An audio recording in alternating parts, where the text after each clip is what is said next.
शिंगे घासली बाशिंगे लावली, मोरकी आवळली तोडे चढवले, कासरा ओढला पायी पैंजण, घुंगरमाळा वाजे खळखळा, सण आहे आज बैलपोळा, सण आहे आज बैलपोळा.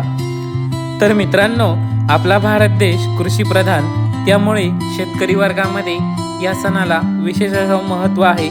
मित्रांनो, हा सण श्रावण महिन्याच्या अमावस्येला आपल्या महाराष्ट्रामध्ये साजरा केला जातो. मित्रांनो, मृग नक्षत्रामध्ये भरपूर पाऊस पडतो आणि शेतीच्या कामाला सुरुवात होते.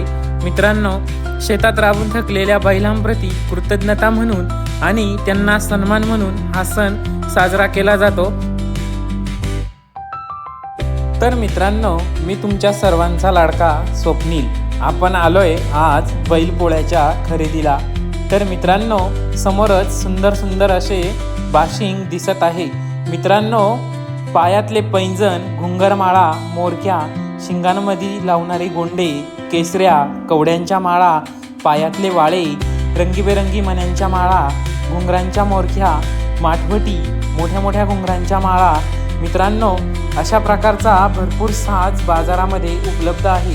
तर मित्रांनो, बैलांना सजवण्यासाठी घेरू, कोरडे कलर, पाण्यातले ओले कलर, तसेच शिंगांना कलर देण्यासाठी वेगवेगळ्या प्रकारचे ब्रश, हिंगोळ आणि मित्रांनो डिझाईनसाठी शिक्के पण इथे भेटतात. मित्रांनो, प्लीज आपल्या चॅनलला लाईक, शेअर, सबस्क्राईब करा. धन्यवाद मित्रांनो. आणि हो, इन्स्टावर फॉलो पण करा.